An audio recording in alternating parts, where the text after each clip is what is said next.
In module 2, we have two halves. The first half is going to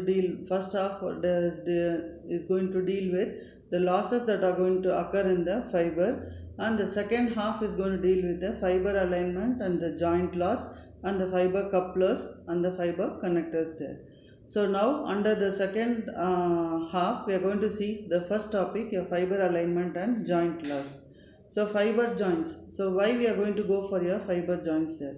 So when I'm going to take the optical fibers in your communication system, in your line communication system, the length of the optical fiber should be that is the length should be of the length should be of very high value there. So in that case, to have a higher length, what we are going to do is we cannot have it as a single stretch there. So in that case, we have to join the fibers, and for termination of the fibers, we have to use this fiber joints. So here if I am going to use a single mode fiber, the single mode fiber is going to have a continuous perform length. So it can have a maximum length of around 200 kilometers there. So when it is going to have a length of 200 kilometers, in that case we need not have fiber spans to be installed there. So here we have your fiber splicers and fiber connectors. That is your fiber splicers are nothing but it is going to be a semi-permanent or a permanent joint. Like how welding is going to be done between two metals, in the same way in your optical fiber communication, you are going to have the fiber splicers there, where the fiber splicers are going to be a semi-permanent or a permanent joint there. And next is your demountable fiber connector or simple connectors. So demountable fiber connectors or simple connectors is, as the name itself tells, we can connect it, we can remove it. So where these are nothing but removable joints, which are easy, fast, and manual coupling and uncoupling of the fibers can be done. Like it is analogous to the electrical plugs and sockets what we have in our houses. So here, whenever we are going to do a fiber to fiber connection, an optical loss is going to be encountered at the interface. So now we are going to see why we need joints. So between the transmitter and the receiver, we need to have the optical fibers to be connected. So when I am going to have an optical fibers to be connected, the maximum length I can have is 2 kilometers.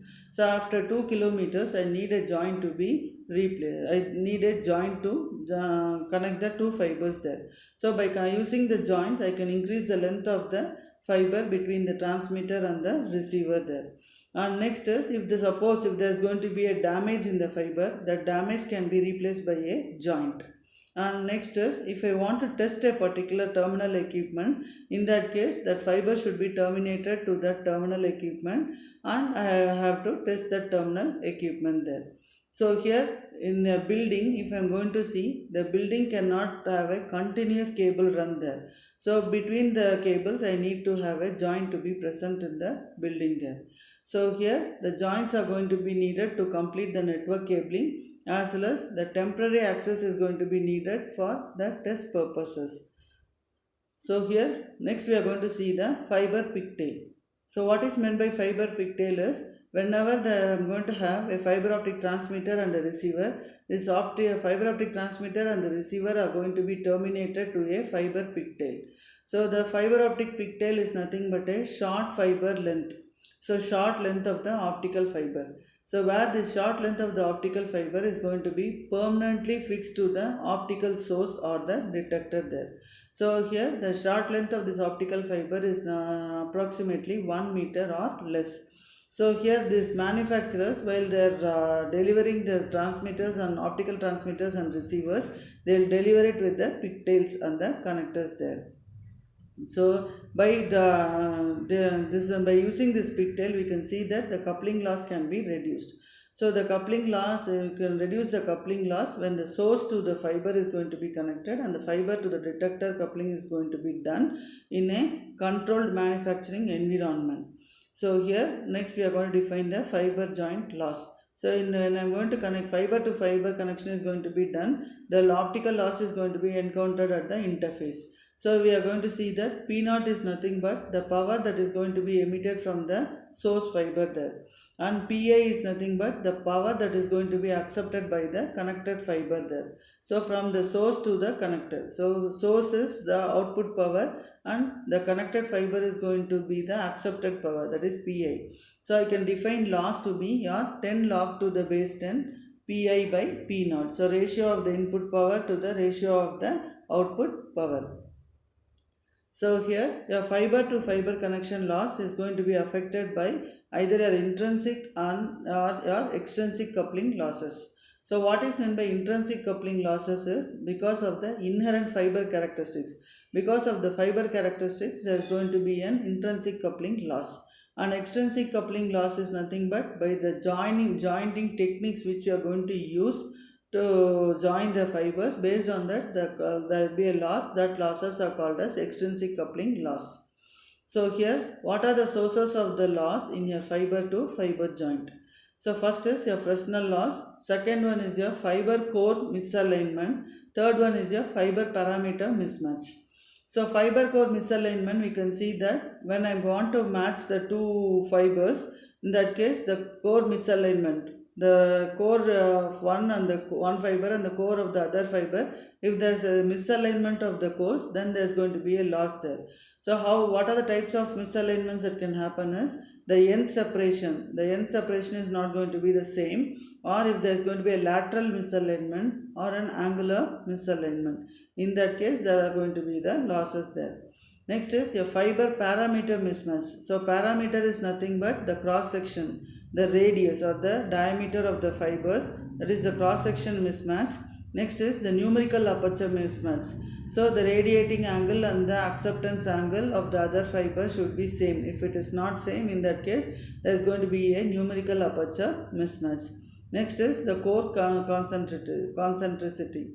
The size of the core that should have the same value there. So the refractive index should be same. Otherwise there is that parameter mismatch will also occur there. So first we are going to see the intrinsic coupling losses. So this intrinsic coupling losses is going to be limited. How we can reduce this intrinsic coupling losses is by reducing the fiber mismatches between the connected fibers. So here we are going to obtain fibers which is going to meet this geometrical and optical specifications. So we are going to purchase the fibers which is going to have same geometrical and optical specifications. By purchasing those type of fibers and joining it, we can avoid the intrinsic coupling losses there. And next is your extrinsic coupling loss. So extrinsic coupling losses are nothing but it is going to be limited by the proper connection procedures.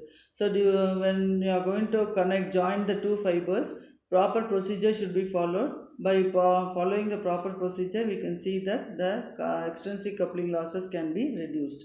Next is Fresnel loss. Fresnel losses are return loss. So return losses, what we are going to tell is when optical fibers are going to be connected. So suppose I am going to have two optical fibers. When these two optical fibers are going to be connected, a portion of the optical power is going to be reflected back into the source. Then in that case, the reflected power is going to be lost. So here that loss is going to be called as the reflection loss, or it is going to be called as the Fresnel reflection. So where it is going to occur at the every fiber interface there. So we are going to take the Fresnel reflection. Here we are going to have, this is one fiber which is going to have a refractive index Na, and this is your another fiber which is going to have a refractive index Nb. So the interface between these two fibers is going to be this one, which is going to have a refractive interface between the two media is going A and B. And now when I am going to light is going to be incident of this first core of the fiber, which is going to have a refractive index Na. When it is going to be incident there, the light will be going through different paths and it will come at the interface. At the interface, what happens is a small portion of the power will be reflected back into the source. So this power will be lost during that process because of the change in refractive index of the fiber there. So here that fraction of the light that is going to be reflected at the interface is going to be given as R is equal to Na minus Nb the whole square divided by Na plus Nb the whole square. So this Fresnel loss can be defined in terms of decibels. So decibels is minus 10 log of 1 minus R to the base 10. So the R value is nothing but Na minus Nb the whole square by Na plus Nb the whole square. This is your Fresnel loss in decibels at the interface. So a typical Fresnel loss or a reflection is going to occur at the joints when there is going to be an air gap. So here there is an air gap. So because of this air gap, there is going to be a light that is going to be reflected back. So here for a fiber joint loss, it is going to occur twice. So one at each fiber air interface. So this is your fiber air interface and air fiber interface, because at these points we have two losses. So here this is going to be accounted by doubling the single interface loss. So instead of 10, we will be using it as 20. So here in this formula, we are going to use the Fresnel loss in decibels as minus 20 log of log to the base 10 1 minus n1 minus n0 the whole square divided by n1 plus n0 the whole square. So how to reduce the Fresnel loss? So the Fresnel loss can be reduced by filling the air gap with an index matching gel. So when I am going to use an index matching gel, the refractive index of the index matching gel should match the refractive index of the fiber cores. So here in this case, then if it is going to match, there is going to be a reduction in the change in refractive index at the fiber interface. So as a result, your Fresnel loss can be reduced. Next is your misalignment loss. So misalignment loss is, you are going to have the second loss. This is your one fiber and this is going to be the other fiber. Here this is going to be the longitudinal misalignment or end separation. So end separation is between the two fibers there is going to be a gap. That gap is going to be a distance of x. So we say longitudinal misalignment or end separation. Next is lateral misalignment. Lateral misalignment is this core axis. The core axis of one fiber and the core axis of the other fiber don't coincide. Instead, there will be a difference. There is going to be a lateral misalignment there, and that distance is going to be taken as y. And next is angular misalignment. So angular misalignment is when I am going to join the fibers, slightly the fiber will be bent. So when the fiber is going to be bent, one fiber axis will make an angle with the other fiber axis there. So that angle is going to be alpha. So these losses are going to depend upon the fiber type, the core diameter and the distribution of the optical power there. Next is the losses due to longitudinal and lateral misalignments. So you can see that you are going to see what is the insertion loss versus your displacement. So here in this case, if the displacement, longitudinal displacement, if I am going to see, if the displacement is going to be more, your insertion loss is going to be more. That is, it is increased. The insertion loss is going to be increased with the displacement, the distance between the two fibers there. Next is lateral. So lateral is, here in this case, when the displacement is going to be more, the insertion loss is also going to be more there. So this is the losses due to your longitudinal and lateral misalignments.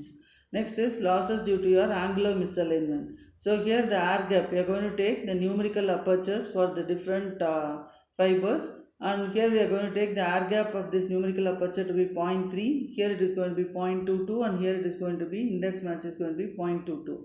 So we can see that your misalignment angle. So when the angle is going to be increased, your numerical aperture, insertion loss is also going to be increased. So that means that even though different numerical apertures, the insertion losses are also going to be increased due to the angular misalignment. So next is the losses due to your optical parameter variations. So the optical parameter variations is, here in this case there might be a variation in the core or the cladding diameters there, or it can be variation in the numerical aperture or relative refractive index difference, or it can be in the fiber faults. Fiber faults is nothing but the core ellipticity or the core concentricity. So next is the variation in the refractive index profile. So because of all these parameters, because of any one of these parameters, there might be losses that can occur in the optical fiber there. So here the losses due to the optical parameter variations is, so here the intrinsic coupling losses at the fiber joint. One is the core diameter mismatch. Core diameter mismatch is, I am going to take one fiber core which is going to have a diameter of 2A1 and the other fiber core which is going to have a diameter of 2A2. So we can see that the second fiber is going to have a lesser diameter compared to the first one. In that case, all the energy cannot be coupled into the core. So because of this core diameter mismatch, there is a loss that is going to occur at this point there. Next is a numerical aperture mismatch. Numerical aperture mismatch is when I am going to radiate. So this is one fiber and this is going to be the other fiber there. So when this fiber is going to radiate power, that is the radiating angle. So the receiver, the other fiber should have the same angle there. The same angle that is called as the acceptance angle. If the acceptance angle of the second fiber is not as the same as the radiating angle of the first fiber, in that case your numerical aperture mismatch is going to happen and all the light will not be instant into the second fiber. As a result, you are going to have a loss to occur there. And third one is your refractive index profile difference. So refractive index profile difference, based on these alpha values also, your refractive index is going to vary, and because of this refractive index you are going to have the mismatch in the refractive index. Your light cannot be coupled efficiently into the other fiber there. These are the losses due to the optical parameter variations. Thank you.